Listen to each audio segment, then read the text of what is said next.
अवधूत चिंतन श्री गुरुदेव दत्त. श्री स्वामी समर्थ. श्री स्वामी समर्थ. नमस्कार स्वामी भक्तांनो. सर्वप्रथम आपल्या चॅनलवर तुमचे अगदी मनापासून स्वागत. स्वामी म्हणतात, न कळत तुझ्या समोर असा क्षण येईल ज्याची तू आशा सोडली होतीस. ते सर्व खरं होईल. एकदा ऐकून तर बघ. स्वामी म्हणत आहे, मला माहित आहे तू जीवनामध्ये खूप दुःख यातना सहन करत आहेस. हा संदेश तू शेवटपर्यंत ऐक. तुझे सर्व दुःख संपून नवीन अध्यायाला सुरुवात होईल. जर का तुम्ही स्वामी भक्त असाल तर आत्ताच आपल्या व्हिडिओला लाईक करून चॅनलला सबस्क्राईब करा आणि कमेंटमध्ये श्री स्वामी समर्थ टाईप करायला विसरू नका. स्वामींचा आजचा संदेश तुमच्यासाठी आहे. शांतपणे ऐकावे. आजचा स्वामी संदेश, आयुष्य सुगंधित अगरबत्तीसारखं असावं. पण सुगंधित अगरबत्ती सिद्ध होण्यासाठी तिची स्वतः जळण्याची तयारी सुद्धा असायला हवी. तेव्हाच पेटून सुगंध पसरवू शकतो. आता फक्त मंद निखार असतो. जी स्वतः जळत असते ती फक्त एक काडी असते आणि आजूबाजूला असलेल्या अनेकांना आपल्या कर्तृत्वाची दखल घ्यायला लावते. आपसूक त्या लोकांच्या तोंडून शब्द बाहेर पडावेत, वा क्या बात है. स्वामी म्हणतात, या जगात जेथे लोक छोट्या छोट्या अडचणींना हार मानतात तिथे थोडीशी हिंमत असेल तर विजय तुमचाच होईल. जर देवाने तुम्हाला इतर कोणापेक्षा चांगले जीवन दिले असेल तर ते त्याने इतरांच्या अधोगतीसाठी दिलेले नाही, तर त्यांना स्वतःसारखे उन्नत करण्यासाठी दिलेले असते. वेळ आणि परिस्थिती केव्हाही बदलू शकते. त्यामुळे कधीही कोणाचा अपमान करू नका, कोणाला कमी लेखू नका. तुम्ही शक्तिशाली असाल, पण वेळ तुमच्यापेक्षा जास्त शक्तिशाली आहे. आयुष्यात जेव्हा कधी वाईट वेळ येते तेव्हा धीर धरा, कारण वेळ कोणतीही असो ती नक्कीच निघून जाते, पण सोबतच काहीतरी शिकवून जाते. आयुष्यात चुका करून माणूस जितका दुःखी होत नाही तितका त्या चुकांबद्दल पुन्हा पुन्हा विचार करून दुःखी होत असतो. ज्या व्यक्तीच्या हृदयात खरी माणुसकी असते त्या व्यक्तीची विचारसरणी नेहमीच अशी असते की मला मिळालेलं दुःख कोणालाही मिळू नये आणि मला मिळालेलं सुख सर्वांना मिळावे. नक्कीच तुम्ही त्याच्यातले एक असावे. तुम्ही सहमत असाल तर होय, बरोबर आहे, स्वामी कृपा आहे असे टाईप करून तुमची सहमती दर्शवा. तुमच्या चांगल्या कर्मांवर कुणी शंका घेतली तरी हरकत नाही, कारण शंका नेहमी सोन्याच्या शुद्धतेवर असते, कोळशाच्या काजळीवर नाही. जो स्वतःच्या आनंदासाठी इतरांचं नुकसान करतो तो माणूस म्हणून घेण्यास पात्र नाही.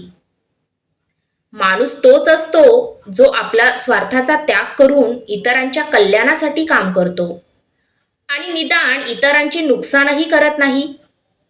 देवाला ठाऊक आहे की तुम्ही एखाद्या गोष्टीत किती संयम ठेवला आहे आणि माझ्यावर विश्वास ठेवा.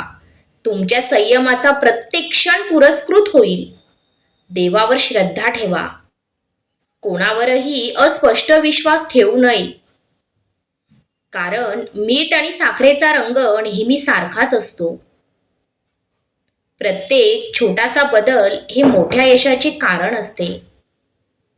त्यामुळे बदल करायला घाबरू नका. जे लोक खऱ्या माणसाचे हृदय तोडून आनंद शोधण्यासाठी तिसऱ्या व्यक्तीकडे गेले त्यांचे विचार करणे सोडा. त्यांची अनेकदा फसवणूक ही होणारच आहे. माणसाच्या चांगुलपणावर सगळेच गप्प बसतात, पण चर्चा त्याच्या वाईटावर झाली तर मुके सुद्धा बोलायला लागतात.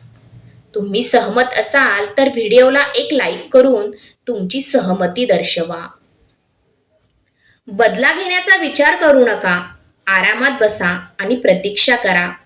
ज्यांनी तुमचे वाईट केले आहे शेवटी त्यांचेही वाईट होणार आहे. आयुष्यात जे काही घडते ते चांगल्यासाठीच असते.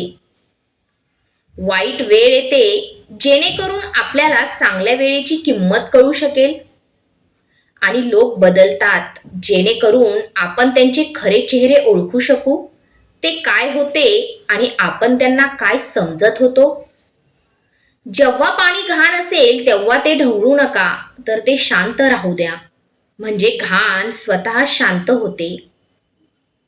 तसेच जीवनात जेव्हा समस्या येतात तेव्हा अस्वस्थ होण्याऐवजी शांत राहून विचार करा. यावर उपाय नक्कीच सापडेल. तुमची स्वप्न का पूर्ण होत नाही याचा विचार करू नका. धाडसी लोकांचे हेतू कधीच अपूर्ण राहत नाही. ज्यांचे कर्तृत्व चांगले असते त्यांच्या आयुष्यात कधीच अंधार नसतो. जेव्हा देव मनुष्याची परीक्षा घेतो तेव्हा तो मनुष्याची शक्ती देखील वाढवतो, जेणेकरून तो अधिक बुद्धिमान आणि अधिक सामर्थ्यवान बनतो. ज्याप्रमाणे कडुलिंबाच्या मुळावर दूध टाकून सुद्धा ते गोड होऊ शकत नाही, त्याचप्रमाणे तुम्ही एखाद्यासाठी हृदय जरी फाडून टाकले तरीही ती व्यक्ती तुमची होऊ शकत नाही. हे सत्य आहे. तुम्ही तुमच्यात इतके व्यस्त होऊ शकता की तुमच्याकडे पश्चाताप, दुःख, द्वेष, भीती यासाठी वेळच उरणार नाही. लक्षात ठेवा की जीवनातील रिक्त व्यक्ती सर्वात दुःखी असते. देवावर एवढा विश्वास ठेवा की जेव्हा तुमच्या इच्छेनुसार गोष्टी होत नाही तेव्हा समजून घ्या की ती त्याची इच्छा आहे, आणि जेव्हा गोष्टी तुमच्या इच्छेनुसार चालतात तेव्हा समजून घ्या की ती त्याची कृपा आहे. तुम्ही हा संदेश शेवटपर्यंत ऐकल्याबद्दल धन्यवाद. तर स्वामी भक्तांनो, आजचा स्वामी संदेश तुम्हाला कसा वाटला नक्की कमेंट करून सांगा. आणि असेच नवनवीन स्वामी संदेश ऐकण्यासाठी आत्ताच आपल्या व्हिडिओला लाईक आणि चॅनलला सबस्क्राईब करा. शिव हर शंकर नमामि शंकर, शिवशंकर शंभो, हे गिरिजापती भवानी शंकर, शिवशंकर शंभो. श्री स्वामी समर्थ.